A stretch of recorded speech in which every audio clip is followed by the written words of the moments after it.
feel about the holidays, the month of December? Are you the Grinch? What's the vibe of December? The two worst days is the day before Christmas and the day after Christmas. The day before Christmas, everyone's scrambling, trying to buy gifts and stuff and whatever. The day after Christmas, everyone's exchanging or returning, which is the worst.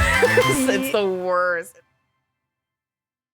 Welcome back, everyone, to another episode of Baton Pass, where I like this new tradition we have where it's try not to laugh challenge, impossible. I'm Steph. I'm your host, joined by my lovely co-host. Hi, everybody. I'm V. What's going on? Yay! V, you should be a comedian in another lifetime. Have you thought about comedy? No.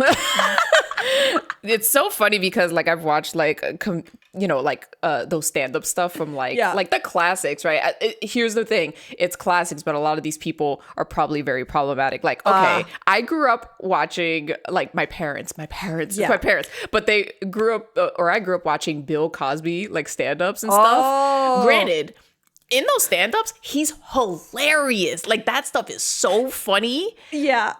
But knowing the stuff this is a great way to start it off, Can I say something? And we might cut this out because I don't know.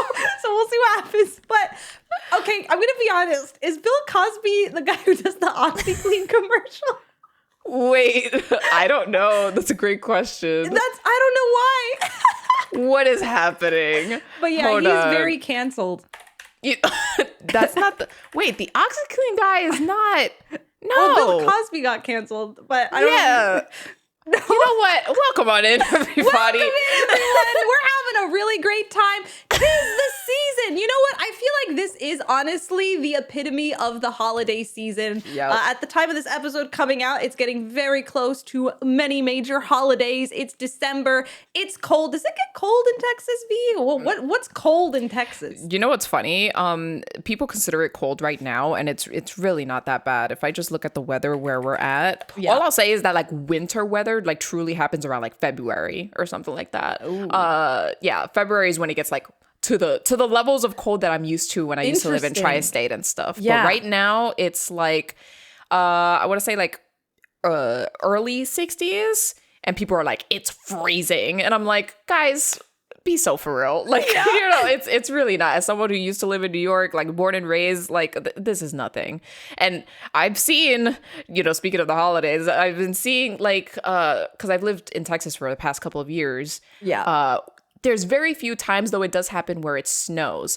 Now, our definition of snow, since we both lived up north, that's right. Our definition of snow is very different than the people who live down south. So it's like little sprinkles, like the little kind of like flakes, and it doesn't stick to the ground. If anything, like it's just hardly. And everyone's like, "Oh my gosh, blizzard!" And I'm like, "Okay," you know. Versus I've lived through blizzards where it's like, you know, feet of snow and you gotta like shovel through that and go through that and stuff. It's just, so not to downplay, but it's as someone who used to live up north, it's really like nothing. Does it get below zero? Does it get below or below? Was it 32? Fahrenheit? Freezes do happen. And it's crazy because it does get scary. Where we're around the area that we live, it's a lot of like black ice and stuff that happens in the road and stuff, and a lot of people don't know how to navigate those cold weather, you know,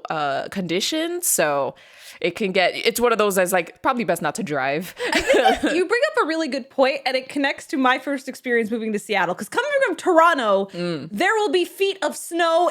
Listen, the coldest I ever saw it get in Toronto was like around minus 40 degrees Celsius, which you know is cold because minus 40 Celsius and minus 40 Fahrenheit are the same temperature. It is the point to which the graphs intersect. They align.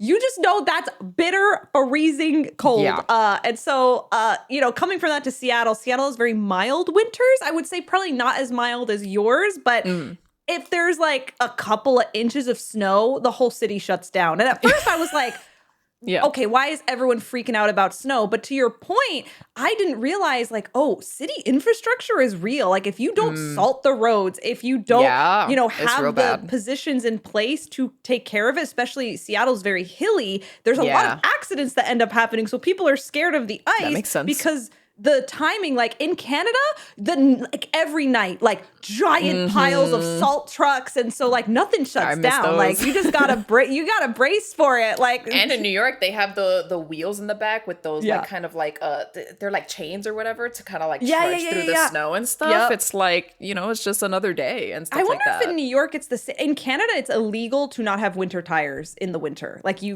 could get arrested if you don't have winter tires. I actually have no idea. That might be a city per city thing. I don't know if anybody knows. Now, does your brain register? Like, I know you can translate both, but when you think of weather, does your brain automatically Celsius or is it automatically Fahrenheit in your brain when you? Because I know you have both. Yeah, I do. I do have both. Honestly, it kind of adapts depending on where I'm at. I mean, I did first learn Fahrenheit before I learned Celsius, but it's also a mix because of my STEM background from before I became a gamer in the games industry, and like I from high school, right? I had to just know a Celsius, and so when I was living in Canada, I definitely got really familiar with just saying, "Oh, it's 10 degrees out right now," and also my computer still has it in Celsius, so it keeps my brain fresh. Yeah, it keeps like it going. Mm-hmm. Right now it's 7 degrees Celsius at the time of us recording, so that's like fall vibes. That's pure fall, like 50. Yeah, 50s. Yeah, around there. Okay, cool. So wow, I can do the translations pretty quickly, or at least I can feel it. Like I can know what kind of jacket to wear based off of both numbers, you know. But it's just so weird for me because like now I've lived in the South. So and before I lived in Texas, I used to live in California, which is just like a sunny weather, 70 degrees, like oh my god, 365 days a year and stuff like that, basically. So I haven't really had a need to buy like winter coats, pea coats, and like, you know, gloves and scarves and things like that. I've had no need to, but I will say, I mean, we'll talk about this further along, but I'm going to be visiting my family probably around the time when this episode goes up. So I'll be in tri-state, aka like the north and stuff like that. And I got to think of, maybe got to buy a coat or something. Yeah. to adapt to it because I've had no need to. We should have gotten you a coat in Vancouver. I think it's fine. Like I'm pretty sure I have one in the closet that's like, because usually when you buy one, it like lasts not forever, but it lasts like a couple of years. So I'm pretty sure mine still works and it's fine. Actually, I have two updates for you. I have a fashion update that's relevant to what we're talking about, and then I have a very non-relevant update before we get into our main topic for today. In my exploring of new fashion and Lolita fashion, I bought a jacket that was meant to be just in case it's like winter time and I want to wear some of these dresses out. I said, I need some kind of jacket. And it kind of doesn't look great with a typical, winter coat. So I got a really cutesy one that I got to order. And while it's really fun, I'm like, I can tell in Japan the winters don't get fierce because I think it's adorable. It's so cute, but I got to layer under this thing. I got to wear like long sleeve under this, or it's not. That's actually really interesting because you are going to be, well, I don't know. Do you want to tell the people like at this time you will not be in the States and stuff like that? I'll be going on an adventure. You know what? I'm going to leave it a bit of a mystery, and I'm going to say follow me on my Instagram and socials. Should I tell you what I'm up to? But I might be stealth and V until our next episode. I think by our next podcast episode, I might say a little more, but I'm going to be stealthy. But yes, I am breaking my no traveling for the rest of the year copium that I keep telling myself. I'm not going to be traveling. I am traveling for the holidays, so stay tuned on that. So that is going to be a fun time. But yes, I'm trying to brace for new weather climates, so I've been exploring with different jackets. I think I have the opposite problem that I have so many Canadian winter coats. I don't have normie coats for just like, it's 50 degrees, it's chilly, sweater weather.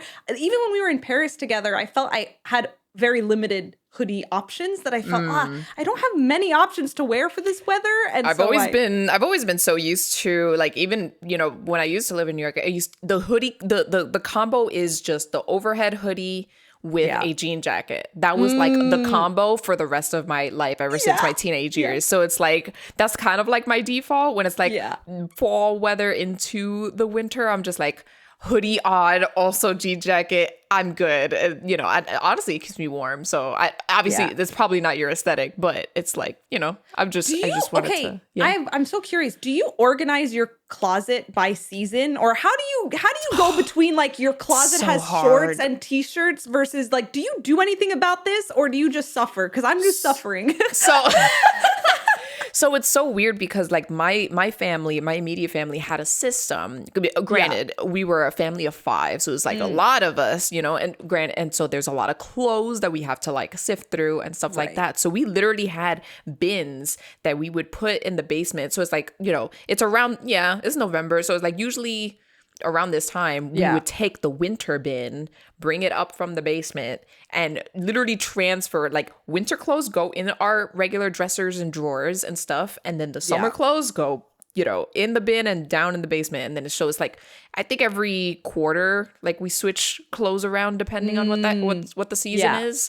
But again, I don't have a need to do that here, but I'm so used to it. So I'm just like, now, you know, my wife thinks I just have like a hoard of clothes, and I'm like, no, I don't. It's, if I had a system, a bin system, then it would be a lot less. Right. But all of my clothes fit the weather that's, you know, that I'm dealing with and stuff. So it does look hoarder-ish, but I do wear everything, if that makes sense. It's not like it's just sitting there like collecting dust and whatever. It's a very weird balance that I'm still trying to like figure out. Though I will be like out, you know, I'm not one of those people that holds on to clothes that is just way beyond its time. Like if there's holes in a shirt, like I'm getting rid of the shirt, you know. That's just how it is. But it's cool to know you do have a system, because I'm trying to create one. And maybe honestly, now that I think about it, the weather here is milder than what my wardrobe has as well. And I'm a bit more of a hoarder, I think. I have a small problem of clothes that I need to say goodbye to. My problem is that when I don't immediately see the clothes, this is probably an ADHD it doesn't exist. thing, but it doesn't exist.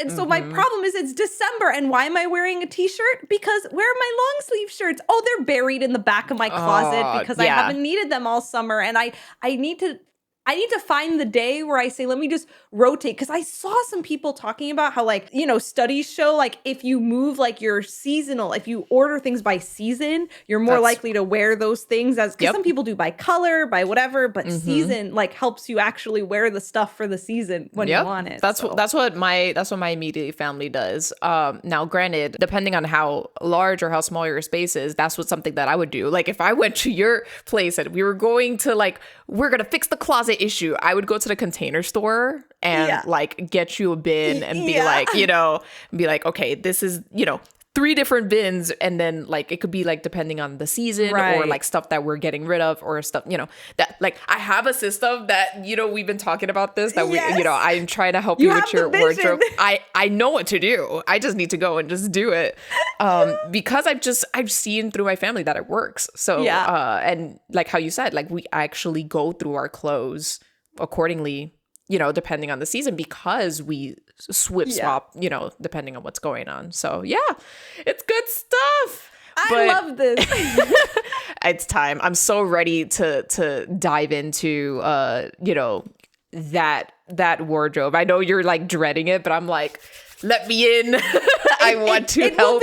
It'll be good pain. Actually, I'm going to be really obnoxious when it happens, and we'll say it here on the podcast and follow up when it does eventually. This will happen, by the way. We're not just hyping this up. This will happen at some point. But I'll be like all excited now, and then like in the moment, you're gonna hate it. Like, V's gonna be like, okay, so we're gonna get rid of this. I'm like, what? No, unfortunately, you're gonna be like, why? Unfortunately, I'm gonna have to be like that kind of like annoying, like teacher mom, like, you know, like I'm gonna be annoying, like, I'm gonna be like screeching. I'm gonna be like, I can't let go. You'll never catch me alive without this. And then I'll eventually calm down. But I'm gonna guard Caesar. I'm gonna be like Gollum, like yes. You can't hoard it like a dragon. You can't do it. Yeah. But my anyway, gosh. I love this because it's going into our main topic for today, which is just the holiday season. It's on our brains. It's what we can think about. So V, I feel like we haven't gone to sit down and like talk about the holiday feels yet. So I gotta ask out the gate, V, how do you feel about the holidays? The month of December, are you the Grinch, or do you like the holiday season? Like, what's the vibe of December?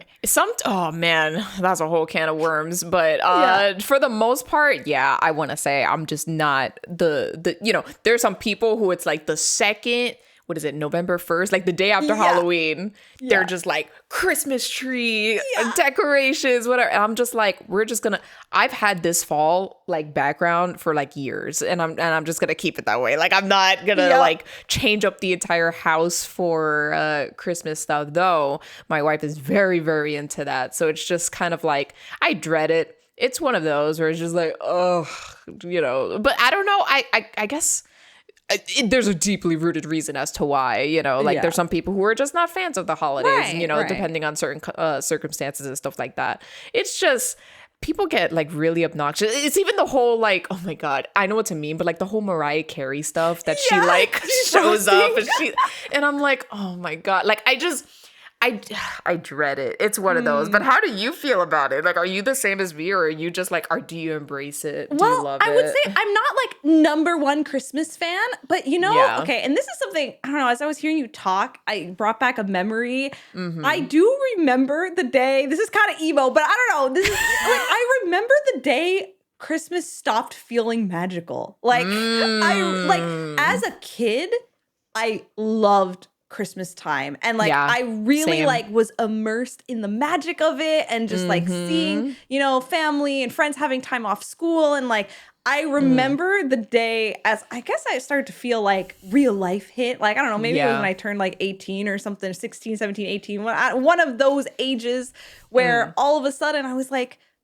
we're doing all the same things we normally do, right? But it doesn't quite hit the same. So I guess that's kind of I feel the same way, where it's like, I guess it, as an adult, the magic kind of goes away and stuff. So I guess that's why I have a disdain for it. I guess it's just like, But to like bring this and not make this an emo podcast, one thing that's been helpful to me in that is I feel like I've been just trying to redefine the holidays, and like, how can I make the holidays work for my life with who I am now as a person, right? And so I think, things that I used to not really do as a kid are things like, like have holiday themed like date nights, or like have friend night, go skiing for the first time with friends during the holidays, like things that I used to just not do. They weren't part of my traditional like holiday weeks off. And actually a lot of times, because I was always going back and forth between the US and Canada, because my family was always split, the limited time off, like I was always traveling. Like it was always,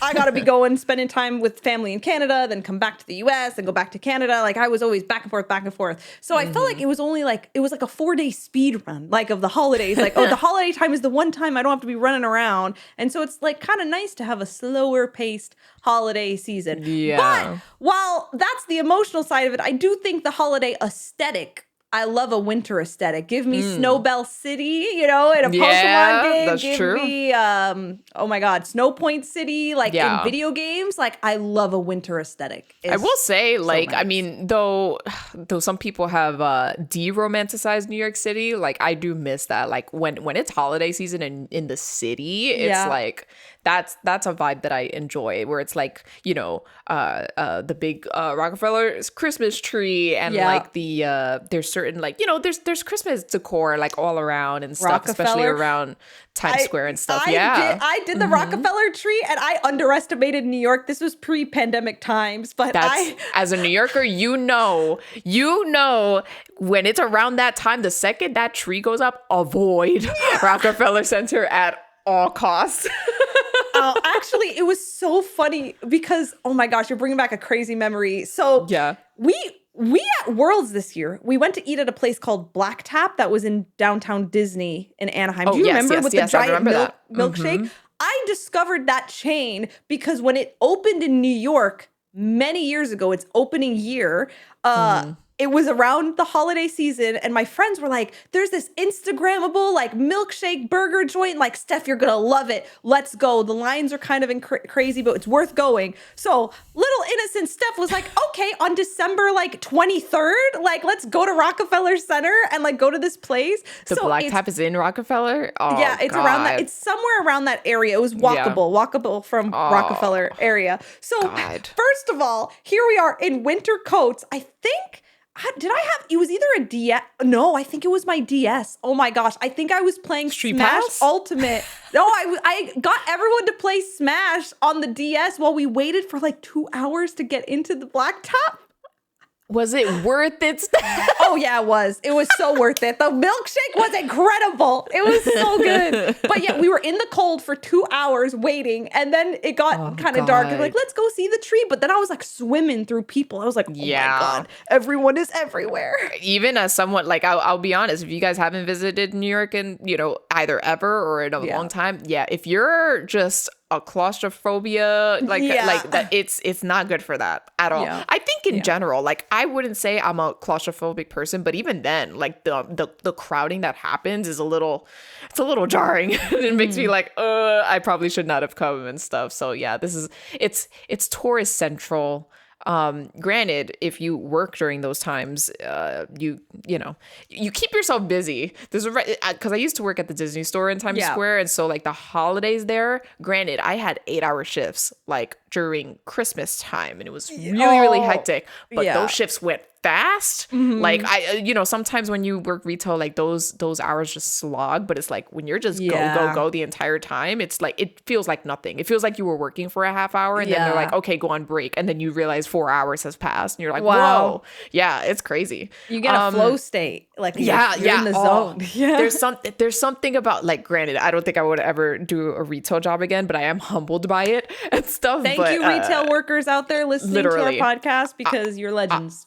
I mean, as someone who's worked there, like, I just, whenever I pick up a shirt, I fold it and put it back because I know how it is. But yeah, you're right about the flow state, man. It's kind of like, it's zen. It's zen. It feels good, strangely, like despite everything, despite the hecticness of the holidays. Also, the worst part about working retail, this is such a side tangent, but the worst part about working retail is it's not.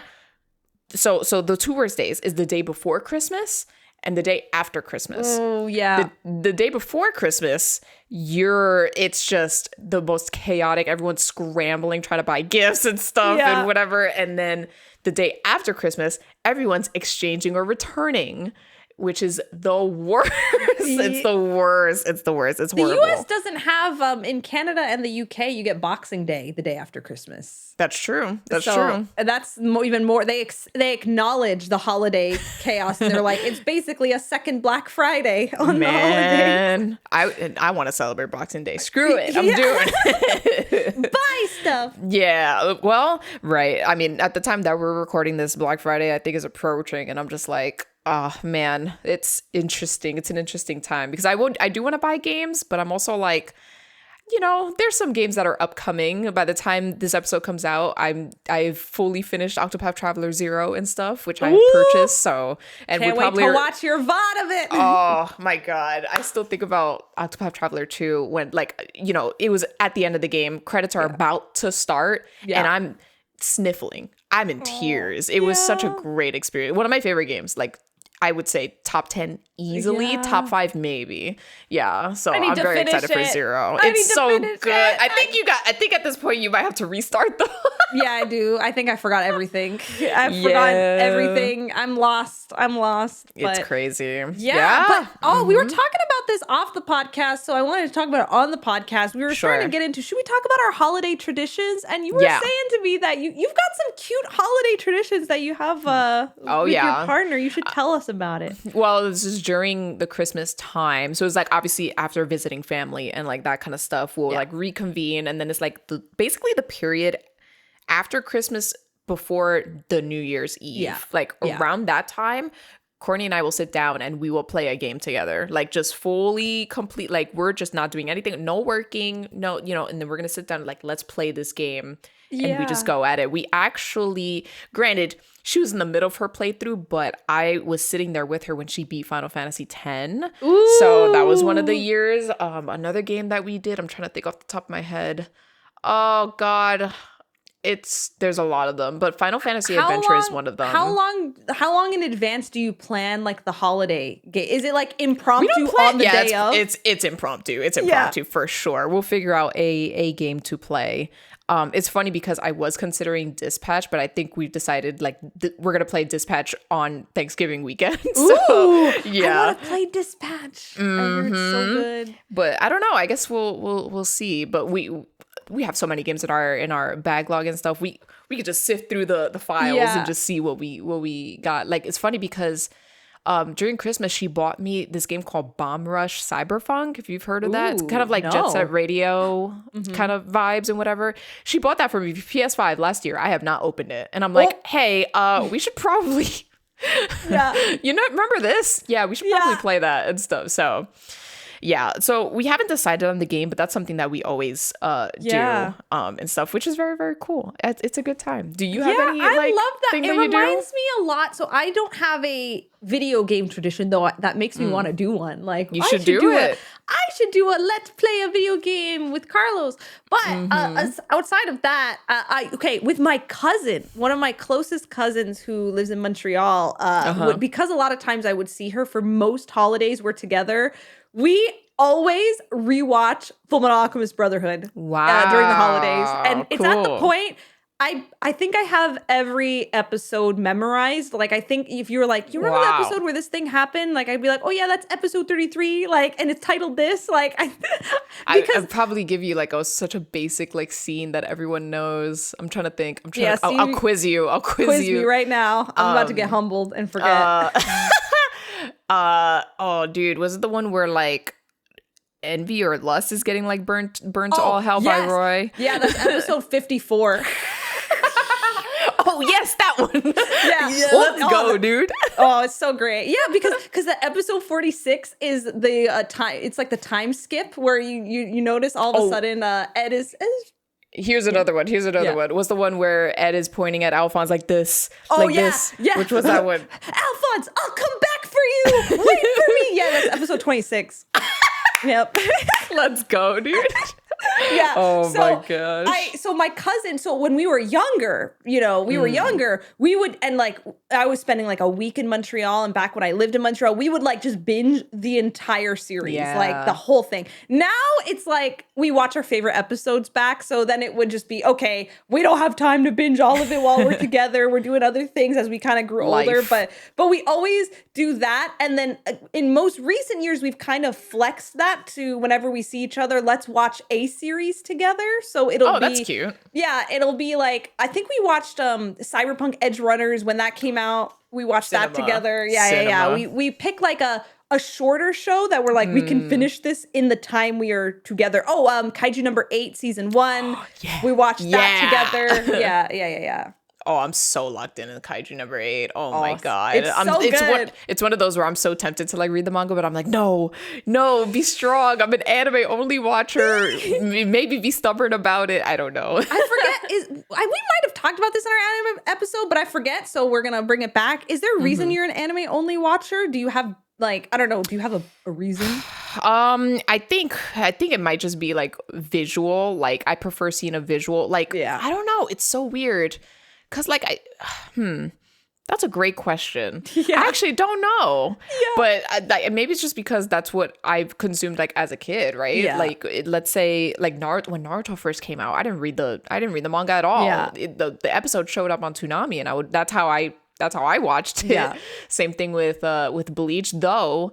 Because Bleach got like stopped abruptly. There was like a billion fillers and stuff like that. It was an absolute nightmare. So when I used to work at a hospital, and in my free time I would actually pull up like an app to read Bleach. So that was one of the few mangas that I've read, but it was just because the anime didn't give me closure, and I was just like, well, I need to know what happens. I'm like, what happened to the same thing with Naruto. I didn't fully watch the anime of Naruto because I think, in my opinion, I think the pacing is kind of bad, and then also the fillers is just kind of like the fillers do get out of control. They do at some point. So with Naruto, that was another one where I read the manga, but like most of the time, most of the pacing for modern anime is like very, very good. Yeah. Granted, there's some things that I would still watch the episodes no matter what if it's filler. But it's just because of the time that it came out. Like, for example, I'm in the middle of my watch through of Inuyasha. Yeah. You guys thought you forgot. Yeah, I'm still watching Inuyasha. Yeah! I'm still on it. Yeah. I'm learning about. I'm very slow paced. I have to remember the last thing anyway. The demons are going crazy because Naraku's gone because something the barrier and whatever. That's where I'm at right now. I'm a very slow watcher, but like I wouldn't read the manga for Inuyasha. You know what I'm saying? I don't know. Well, you're lucky because at the time of you watching it, all of it is finished. When I watched Inuyasha for the first time, there was no ending.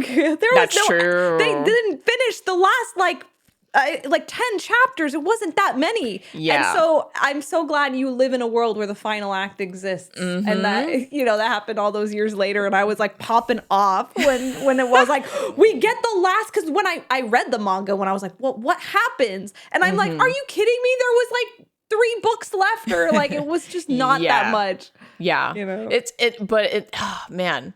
Yeah, with manga it's weird, which is why I'm like a One Piece anime watcher, even though I'm like dreading going to watch through Dressrosa. People are like, just read the manga, it's better. But I'm just like, I don't know. I guess my mind is just not in it. Like, it really depends. Like, when I read through Bleach, this was during a time when the 1,000-Year Blood War did not exist. Right. So I'm just like, they're never going to you know, touch this. Let's just find closure and just read through it. And, you know, and I enjoyed that. But I find more satisfaction in watching the visual, like, you know, like we were talking about it before the episode started, but you know, I'm currently watching My Hero Academia. Like, they've got to a pretty climactic part. I think by the time this episode comes out, I think the series will be done at this point. But yeah, it got to, and I feel like they did such a good job adaptating, you know, the just these still photos into like fully fledged like animated stuff. And I'm just like, that's just what I prefer. Like I was not going to get that kind of like, I guess, the dopamine shot from a manga still image. That's just me. I don't know. I wonder if other people are the same as me. Yeah, it's interesting. I mean, I think the beautiful thing is that you can get a story in different ways, which is why I'm happy that there's different mediums that exist for people who like to read and like have their imagination do the fighting, you know, part. I love that, you know, manga, like novels, right? If you want to have full imagination, right? And then you have the anime, and the anime can make things more accessible to a lot of people. Yeah, I think it's the accessibility of it. Yeah. Yeah. I think for me, I have this attachment because I remember as I was learning about anime, going to the library, and when I saw manga for the first time, I was like, oh my gosh, Japanese like media that otherwise like has been real. I had to scour the internet and it wasn't accessible at the time. And so like, I remember when I found the manga section of the library, I was going to the library every week and I would get like 10 volumes and then I would go and then I would read stuff and then I would go bring some back. So I would just like clear out the library and read everything that was in like at the library. And then eventually I found the series, and then like I grew so I had an era where it was also because my family was like, Steph, you got to go to the library and you got to read. And I was like, I'm going to read. All right. I'm reading, but you know, they're graphic novels. I will say there is one manga that was never adapted into an anime that I read. But this is like one of those guilty pleasure, like shout out to you. Holy crap. If you know what this is, but it was called DramaCon. I don't know if you've ever read that. It wasn't made by a Japanese person, but it was manga, like kind of like, oh my God, I have the entire, it was only three volumes. Yeah. But now it's like in a one book like kind of thing. Cool. So you could just read through the whole thing. Next time I see you, I'll bring it over so you can read it. But teenage me, I was locked in. It was basically about a girl going to anime conventions.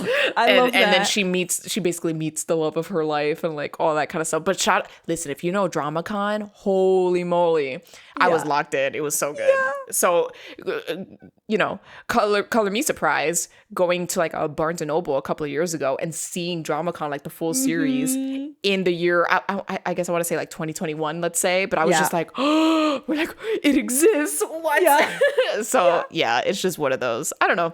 There's very few manga that I've read through and I thoroughly enjoyed. But the reason why I would read it is because the anime didn't exist. Right. So yeah, I definitely I have the cycle of some manga I read to just read them and just enjoy them in that format. But if it's an anime I start and I have to wait for a season 2, like with Kaiju number 8, I 100% was like, how much Kaiju number 8 is out? And I'm going to read all of it. So like Jujutsu Kaisen was another one. Like, how bad is this cliffhanger? No. And actually what kills me is, you know, this will, I think, go nicely into our next topic, which is winter anime. We might as well talk about it. But just throughout this year, Apothecary Diaries, season 2, I was so devastated to find out, no, wait, this is an original work? There's no manga it's based off of? there's technically, I think, a light novel, but it's not a direct one-to-one adaptation of it. It's kind of borrowing from the light novel, but there's so the anime is its own thing. Yeah, so it's its own thing, and I'm like, I have to wait. I was like, I'm being humbled. I have to wait for good things right now because I loved Apothecary Diaries, and I was like, no, I can't read on. I need to know. You started watching that this year, right? Did that come out this year? Season 2 was a 2025. Yeah. Oh, I see. So is that like your favorite? Like of the year? I don't know. I mean, I would just say I applaud it because, I have to get more detailed with my faves because I would say for the it's a romance drama. Sure. But I give it flowers for there's not a lot of shoujo, traditional shoujo that have I would say the level of drama that Death Note has. Like it's kind of like a romance, but with these like if the main lead wasn't crazy, but she has like the eye of like Elle, like if she thinks like Elle about like figuring out her recipes and stuff, because she's like an apothecary. Is that what you call it? Apothecary? An apothecary. Yeah. Mm-hmm. So, that's a class in Octopath Traveler. That's right. That's right. You should play Octopath Traveler too. Anyway. It's like wholesome. Like it's her living life in this older time period. But like the way she does ingredients, it's just so like, or figuring out what's wrong with this person. It's very like figuring out like a mystery case. And it's very well done. So I would even go as far to say is if you don't really like slow burn romance, but you like mystery and you like drama, I think you would like it. I will say a couple of episodes I watched, but like I watched it like in the middle. So I couldn't tell you what happens in the beginning, how she got into the situation in the first place. I was just like, it was one of those that was like, I was in the kitchen, just, I don't know, making something for myself, and that Courtney just had it on. And I'm just like, what's going on over there? Like, just like watching it from afar. Yeah. I think I watched a spoilery episode. So spoilers of Apothecary Diaries, but it was definitely one where she saw this dude and there's like a frame of her just like dead eyes, like evil, like she hates this character or something like that. I don't know what was the context, but she was just like, I think I know. I know which episode you're talking about. But it's like there's one frame of like, she looks normal, but then one frame where she's just like intense eye stare, and I'm just like, whoa, okay. Yeah. So I don't know. It's an interesting one, I will say. Yeah. Oh, I love it. But all right, V, let's talk winter anime, and we can either divide this into actually, ongoing, but it sounds to me like you're mostly catching up / backlogging it for the winter season. What's on the winter season docket for you before the end of the year? What have you been watching? Inuyasha. Yeah. It's funny because I just watched this episode. This anime is like 25 plus years old. If you know what, whatever. I think it was a very much filler, but Sota, Kagome's brother, was like, he had a crush on this like little girl or whatever. And then Kagome's like, well, I'm gonna dress you up because you're gonna ask her out and stuff like that. She dressed this boy up as Detective Conan, and I was dying. I was like, oh my gosh. I don't know. It's one of those, I'm enjoying my stay. Is it like the most like drama filled, like action filled anime and stuff? Yeah. But at the same time, there are moments. This is an early 2000s anime, and some of the animation, I'm like, wait a minute, that was actually like really well done. And it's by hand. It's by hand. Yes. It's not, CGI elements or whatever. Granted, the digital age nowadays, like things can go a lot faster versus just drawing by hand each frame and stuff CGI like that. CGI is not as cringe as like, I think early CGI was like, ooh, this is very uncanny valley territory. But I think artists have figured out how to like integrate CGI in a way that actually looks really good. Yeah, I agree. But yeah, I'm watching that. Again, I mentioned it, but by the time this episode comes out, My Hero's done. So I think that's what I would be finished watching. My Hero is the must watch of December winter anime season right now. I don't know if you saw this, but apparently every episode in the final season was ranked 9.0 or higher.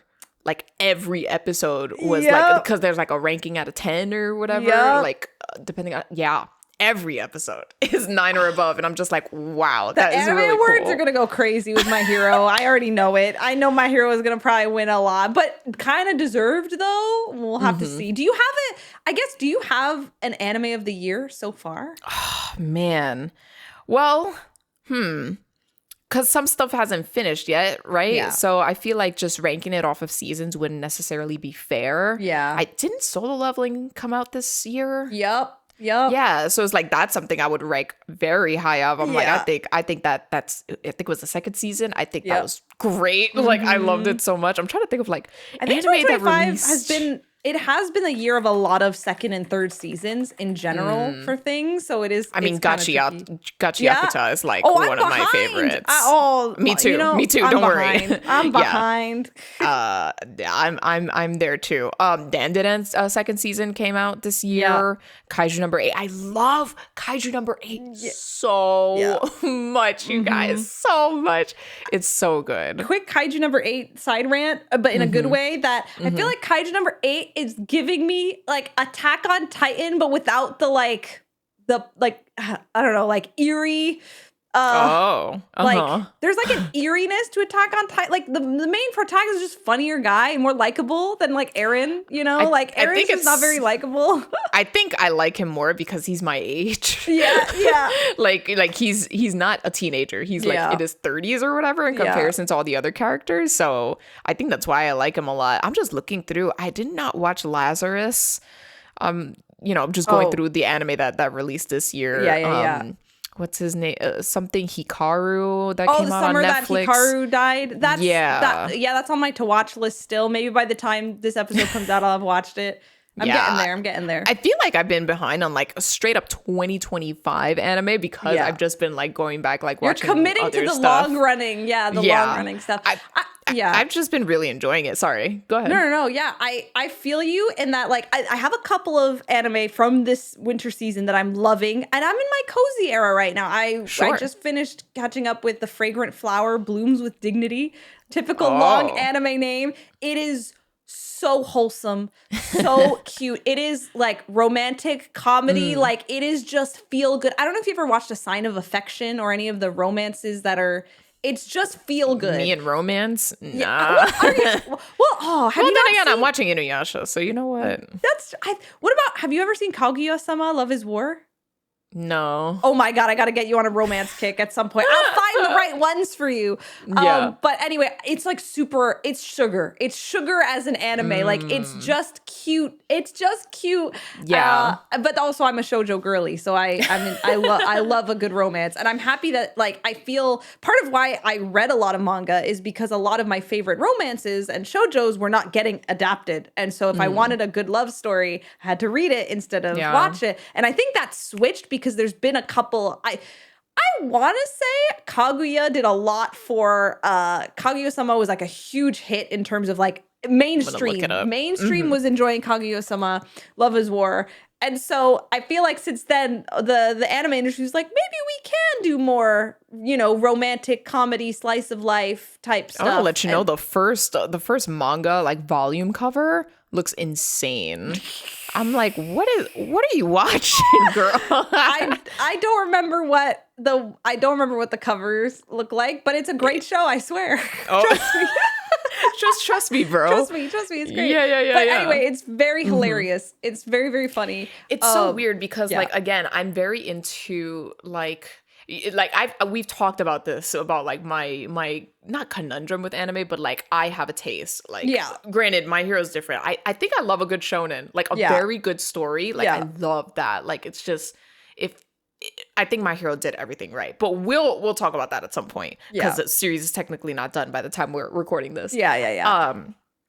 But when it comes to like I love drama and I love like political / like how you said mystery, like like Death Note can get political at times, so is Code Geass and stuff like that. When I started watching Spy Family, this is a pretty good example. I was so locked in. I was like, oh my gosh, this dude is like trying to hide, but he's also trying to like assassinate.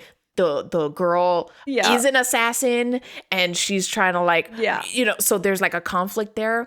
So I was so locked in terms of the politics of the show. But then there was like a couple of episodes of just like miscellaneous, like Anya doing something silly and I'm just like, okay, where did the meat and potatoes go? Where did it go? And I'm just like, and so I dropped it. I like unfortunately I dropped it because I was just like, I'm not into like, I don't know. I'm not here for the comedy. I'm not here for the comedy of it. I'm here for the, that drama that was in the beginning that hooked me in the first place. Right. So it's a tough balance. Oh, that's interesting. I mean, I think that's totally fair because I personally like the stakes that they set up, but then they like that the stakes got me invested, and now I'm like, okay, I just want the wholesome. Like, I'm okay with the wholesome. I feel like I'm getting the best of both of what I like. But if you're someone who doesn't want that, I never thought about kind of getting baited. By the hype. I think I did get baited. Granted, I love her power, right? That she can she can like read minds. Right. That kind of, I was like, oh, this is so cool. Yeah. And she's like, no one's gonna take her seriously, but she's like, I don't know. They could all like work together to like solve this problem and stuff. And whatever. I don't know. I just felt a little disappointed about it, but no shame if you're into it. If you're into it, great. You will it's just not my cup of tea. The fragrant flower blooms with dignity is not for you. It is. There is a lot of nothing going on in terms of there is stuff going on, but it's like, it takes like 5 episodes for them to acknowledge that they like each other, they're kind of into each other, but he wants to do something for her birthday. Like, it's so cute. I just can't wait for people to like come at me and be like, Spy Family gets good. You just have to skip like 20 episodes and then it gets to it. I'm just like, I'm just poking the show with a stick. Like, do something. Anyway, that's a whole thing. I have more winter anime to catch up on as well because I'm rewatching My Hero from the beginning to get hyped. Yes. I mean, part of it is because my partner hasn't seen My Hero yet, and I'm like, you need to be here for the moment it ends while it's kind of relevant. Like, I don't think we're gonna make it for the finale because we're in season 2 right now at the time. I want to tell you a thing. I want to tell you a thing so bad, but I feel like you would. Because you didn't watch the most recent episode, right? I didn't watch it, but I've read the manga. Should I just tell you? You're right. Tell me. In the part where is the final punch that happens, they play You Say Run. Hell yeah! Yuki Hayashi, the GOAT! The GOAT! Did you know I have Yuki Hayashi's autograph? Ooh. I did. I met somebody who works on his team, and I got surprised as a birthday gift. And so I have a pop figure that is signed by Yuki Hayashi. You Say Run. Okay, we're just going to go on a You Say Run moment. That song pulls me out of any depression that I'm ever in. Like, so that real. Song, like, is I think my favorite song of all time. Like, if I had to pick one song to listen to for the rest of my life, it's You Say Run. 100%. Hell yeah. Oh, so good. That's good. Yeah, so when they played that, I looked at my partner, I was like, is that You Say Run? No way. I was like, what? Oh, it was like all the emotions. Yeah. We have been debating as to whether we want to do like a big spoiler cast of My Hero Academia, but I don't know. I guess you guys would just have to wait and see. Follow us on Patreon. You'll get the updates and say whether we should do it or not. That is so true. That is so true. Oh, it's man. True. But yeah, in terms of, I guess I don't mind like just kind of being like in a backlog kind of moment. Granted, there's some things I'm trying to catch up on, like Gachi Yakuta, My Hero, that kind of stuff. Like, I'm all caught up with Kaiju number 8 because I'm like, I had to fight tooth and nail to get Cordy. I'll be like, watch it with me. I want to watch so bad. Like, I'm so invested in this character and all the characters and stuff. So yeah, I don't necessarily have an anime of the year, I guess I would say, because I think it's unfair for me to like categorize just by season and stuff like that. However, I am enjoying Inuyasha a lot. I don't know. Well, we'll wait for the Crunchyroll Anime Awards to happen, but then I don't know. I'll be curious. I think we should talk through them and how much you're going to be like, I've never even heard of this anime versus like, sometimes I forgot this came out. Sometimes I scroll through Crunchyroll and they come up with these names and I'm just like, guys, what is this? What is this? That time I forgot to turn off my light, and so now I'm going on an adventure. Like, it's just the longest thing. I thought that was like an actual name, and I was gonna be like, oh my god, how do you know that name? No, it gets so difficult though. I felt so embarrassed. I was a guest on another podcast, and as a segment, because I'm Steph of anime, and don't get me wrong, I do think I'm an above average anime watcher. I know more than the average anime fan, but also there's so much now that even I, with hundreds of hours of watch experience, am like, what? And we played the game. Like, is this an anime title or is it not? The amount of isekais with long title names that, like, I got fooled. I got and I was like, no, I'm embarrassing myself. I'm gonna butcher this because they're showing the Japanese way to say it. So, oh my god, here we go.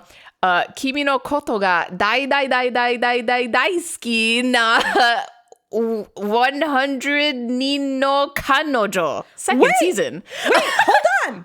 I feel like, okay, I've been studying Japanese. I kind of understood most of that. I'd have to have you say it again, but it was something about like... Kimi no koto ga daisuki na. We know daisuki. 100 Nino Kanojo. 100 girlfriends. That's 100 girlfriends. I really like 100 girls. That's that part. I thought you said kotoba. Like, I don't have the words to say how much. But that's one really of the names of these long animes. Yeah. I'm just like, guys, what are we doing? Wow. What are we doing here? Class no daikirai na joshi to kekkon suru koto ni natta. I really hate this thing in my class, but I don't know what the last thing is. I actually, yeah, okay. The translation is, I'm getting married to a girl I hate in my class. I was so close. Yet so far. That's so funny. Wait, like, is that rated good or not? I'm 6.76 in my anime list. Oof. Okay, never mind. Probably not worth watching that. Yeah, I think the winter anime is kind of interesting. Salaryman ga isekai ni itara shite no ni natta hanashi. A salaryman got isekai'd. Something. That's wild. Anyway, I'm just saying names. I love that. These are legit titles, by the way. Yeah. Legit anime titles that I swear to you, I will never probably watch ever in my life. But it's fine. And sometimes the titles do get localized. So that's also another thing. When I was in Japan last, I had to remember, I have to remember the two different naming schemes for anime, because some of them are vastly different than what the English Also, if I ends up butcher being. Japanese, I'm so sorry. Oh, it's okay. Yeah, you know what? I know you don't actively study Japanese, so I feel like that was like all right. Like, you know, it wasn't fluent sounding, but I was like, oh, I know what word you're trying to say. Another side tangent, but like I posted my reaction to Jason, the character, in on YouTube and stuff like that, and I had a couple of French Canadians and French people come to my comments and be like, "You're saying this wrong," and or "You're saying things actually pretty well," and stuff. Yeah. So it's just I just knew I was gonna get butchered by the French with my pronunciations of these names and stuff. It'd be like that. It's gonna be like that. I don't think you'll ever make everyone happy. Nah, it's all right.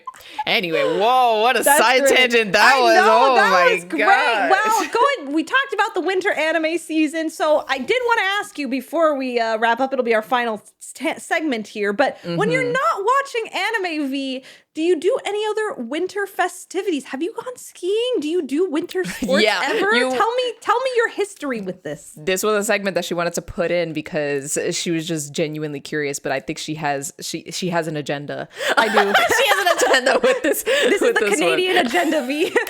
I'm turning you Canadian every episode. I'm just gonna say A every other. Anyway, nope. I just disrespected Canada.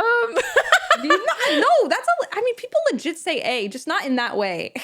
Oh, okay. Well, in terms of ski, no, I'm gonna keep it honest. When it comes to like winter, like kind of like I don't even do like. When you think of the summer and like people think of water parks and like things like that, I don't really do that stuff like kind of either, unless it's like a family event and like we're all going. I don't willingly, of course I willingly go, I pay for the ticket, but it's like I don't willingly decide, oh, I'm gonna do this thing. So it's like if I were to go skiing / ice skating / this, it would be like either a family event or like friends have been, I don't willingly like I'm gonna go ice skating and stuff. So I have done ice skating when I was a kid, but it wasn't like I didn't have lessons or anything like that. It was a ice skating park or an ice skating rink in Central Park. And so when I was a kid, we used to go like every year. I would say when I was a teenager, and so it was kind of like a school thing. So okay, so that was the other thing too. Because when I was in high school, ice skating was the Friday night activity, which I thought was really interesting because I think I've talked about this on the podcast. I was a figure skater for a very long time, and so I had like actual lessons into like training. And then like at 8 p.m., like the rink would close for the public sessions. I would see like high schoolers I knew, and I'm like, whoa, people are going to Yeah. ice skating, but it was like a thing. It was a thing that doesn't really, I mean, on the West Coast, there's just less ice rinks. So I think that's it's what the it same is. thing. I think roller rinks are like more popular. Oh, that makes sense. Yeah, though I used to when I was a kid, there was this big roller rink that would be in the Bronx and stuff, and I used to go every year and stuff. It used to be a school thing too, where it was like the whole school would just be at this roller rink and just take over and stuff. And it was such a good time. But I don't think that roller rink is around anymore and stuff. I just feel like roller rinks nowadays are just like dying, and that kind of makes me a little sad. I kind of prefer roller rinks over ice skating rinks, which is very. The podcast is over. It's done. No, it's two halves. I'm the roller rink girl, and you're the ice skating rink girl. You're right. We need both. You're right. See, I'm summer and she's winter. That's there you go. True. So you've been ice skating. Have you been skiing before? I don't think I've ever skied in my life. I'm trying to think of like snowboarding. I don't think I've ever snowboarded. I'm trying to think of like other like activities that have to do with a mountain. Mountain. Right? Sledding. Isn't that, Sledding. Yeah, no. Yeah, I don't do that stuff. No. You will never catch me on a sled, respectfully. Yeah. And if you do, I was paid money. But yeah, I don't think I have. No, I've just done the ice skating. And then that's all I've done. I have a story for you about the first time I ever went skiing. Okay. It is a very Steph story. Okay. Here we go. The context. At this point, it actually was maybe it was when I lived in Montreal. So when I lived in Montreal is one of the places to go skiing. If you were a ski enthusiast, some of the best places to ski is in Montreal that you can get in North America. It's up there. Of course, there's You also Alaska. said that's where, hold on. Didn't you say, no, it was Quebec, I think you said. Where Quebec is in Montreal. Yeah, that's the province. Oh, is that the same thing? Yeah. Oh, okay. Yeah, because that's where, what is it called that I had? Poutine. Yeah, poutine. That's right. Quebec is the originator of poutine, and also that is the place to ski. I mean, that or Northern Canada, but in terms of the most populated cities that you'd like to go, anywhere in Quebec is good. Yeah. So, me living in Montreal, a lot of my friends, they wanted to come over for the holidays, and they said, Steph, we haven't visited you in a while. Why don't we come and stay for a week? And why don't we do a group ski trip? And I was like, okay. Also, side note, my mom used to ski competitively, so a little bit of pressure. Like, I had never gone skiing, but I was like, my mom used to skate, ski, had medals from doing competitions and stuff. And I was like, you know what? Sure, let's go, but it's not gonna be that serious, And I was curious how much would transfer between my figure skating into skiing, which the boots are different. You're kind of locked into two sticks as opposed to boots you can move around with a lot more easily. So it's definitely very different. But, it's a whole bunch of us. And only in a group of 10 people, only 2 of us had skied before. I'm not one of them. I had never skied. And I was like, should we sign up for a group lesson? Because that's what my family was saying. Steph, do a group lesson so you learn how to learn it properly. And all my friends were like, nah, we don't need to pay for this extra lesson. We'll just figure it out. And I'm like, are we sure? I'm like, yeah, it'll be so fine. It'll be easy. And I'm like, okay. Oh, God. We spent some time on the bunny hill, which is basically the small, before you get on the mountain, they have a tiny mound where you learn how to have control. And I was like, I can't move. This is hard. What do I do? How do I pizza French fry my way out of this that I heard on cartoons once? And so I'm trying to in the line to get get the rest of my mitts and all this stuff. I'm looking at a quick YouTube tutorial of how do I go skiing? And I'm trying to look this up. Eventually, 2 hours later, we figure it out and we're like, all right, let's go on the mountain for the very first time. And I'm like, here we go. And I'm starting to get nervous. And me, who was I had the most sports experience in winter sports, but not in this. They're like, Steph, come on, you'll be fine out of all of us. I'm like, okay. And for skiing, you go on a ski lift and it's 4 people at a time, right? And they have this on the little seat thing. Yes, there's a seat that rises.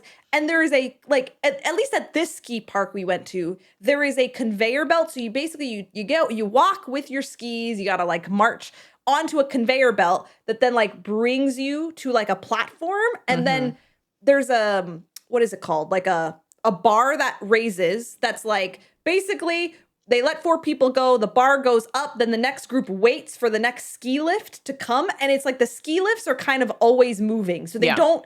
It's not like stop. a Ferris wheel. Yeah, it's not a Ferris wheel where you stop and you get in. It's like you've got to time it where you go into the position, you walk to the position where the ski will come behind you and just lift you. Yep. Yeah, it scoops you up. So what ended up happening is I'm with all the friends, but I was just like half of a step kind of shimmied behind my friends. So it's our turn. The bar lifts up and it's like, okay, everybody go. All the rest of my friends go onto it. But I'm like, oh, I'm stuck because I couldn't like march the correct way.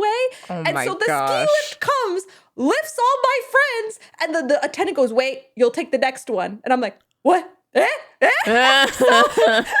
I was. Where are my friends? Where is everyone? So all my friends are in this other one, and then it's just me and 3 random people I don't know on this next one, and I'm like, what's happening? What am I supposed to do? And there's a bar you're supposed to, like, when you sit, like, pull it down. Yep. And so I just hear my friends, like, screaming, Steph, pull down the bar. You haven't pulled down the bar. I'm like, what's going on? What's going on? Blah, blah, blah. So then we're going, and as we're going on, I'm like, well, I think I'm going to die. Yeah, my life was great. What am I going to do? And then I'm like, how do I get off the ski lift? How do I get off of this thing? I'm waiting for the moment where you tell me you ragdoll or something. Well, kind of. Well, the sad part was what ended up happening is I was like, okay, I just have to jump off because, like, you can't not. You have to jump off at the end. Like, I don't know what happens if you don't. And so we get to the part and, like, everyone's, like, bracing. Who's around me is getting ready to jump. So I'm like, okay, I guess it's time for me to jump. So then I jump. Goodbye, all. But my ski accidentally, like, connects with the person next to me ski. But here's the sad part. My figure skating came in clutch because I landed on one foot. Like, I landed on one foot, but I accidentally tripped the person next to me who then, like, tumbled into the ground. No. I was like, no, not like this. So I made it to the mountain. And then once I was on the mountain, I did survive. That person's just ragdolled. They're still there. They're still there. And that's when I learned that skiing is scary. But it's, I guess, if you like thrills, I could see why people like it. But not me. I don't know if I would ever go again. I can understand. I somehow see the pressure that, like, because you were saying your mom used to ski and stuff like that, so that means you have to do it and whatever. I see so many TikToks. I don't know if this is a good or a bad thing, but, like, I see so many TikTok accounts of, like, snowboarding parents. They met each other through snowboarding. Snowboarding is their entire life. They have a child. The child is able to stand and walk on 2 legs and communicate like a human. And they're like, here's a snowboard. This is your destiny. Yeah. Well, so now there's little kids doing, like, these insane tricks and stuff like that. I saw this. Okay, that was the other thing. So then I go down the mountain, right? The story continues of this thing where, like, I go down the mountain and, like, the first time it was hard, but I was okay. Like, I didn't fall. But the thing no one tells you when you go skiing is the mountain forces you to be at a certain speed. You can't just, like, slow go. Like, even you can't like cross. Right, you could so do the cross. Right, so you do the, like, sled, the sled motion where you make a triangle with your skis, but that slows you. But there is still a level of gravity that down a slope gravity still happens. It's still fast. Like, even the slow. I was triangle the whole way down the mountain, V, and it was still fast. I was a pizza the entire time. And so the second time I went up the mountain, because I was like, I did it. Let me go again. I saw this 7-year-old who I was like, what is going on? This 7-year-old is, you know what? There is a snowboarding anime and a skiing anime called Skate the Infinity. And I was like, this kid's straight out of this anime. I've heard of that. Hold on. I actually liked it. I think I don't know if it did that well, but I liked it. I enjoyed it. I thought it was fun. Skate Infinity anime. It all comes back to anime. That's right, it does. Okay, I'm not gonna lie. I saw, like, the first 2 episodes, and it's not about snowboarding, but one of them is a snowboarder, and then they were like, I have to learn how to skateboard. Oh, wait, skateboard, it's kind of the same, and whatever. So yeah, I saw the first, like, 2 episodes, and I was just like, okay, well, I kind of liked it. I mean, I guess you get a lot of flashbacks of the skiing profession, but you're right that I forgot. It's technically not a skiing anime. You're right. I am corrected. Yeah, the blue-haired character with the blue shirt and the Who's blue. Canadian? Yeah. Who's Canadian, by the way. Oh my gosh. You know, happy Boxing Day. Happy Boxing Day. Well, happy almost holiday season. I think with that, V, shall we wrap it up and thank everybody? And shout out to Canadians who are listening, you know? Fellow Canadians. This episode is for you. That's right. Thank you all so much for watching, and also happy holidays. Yes. We appreciate you all. Thank you, Patreons, as always, for being so supportive. And we will see all of you in January for a nice New Year episode. So enjoy the rest of the holidays, everyone, and we will catch you all super soon. Bye.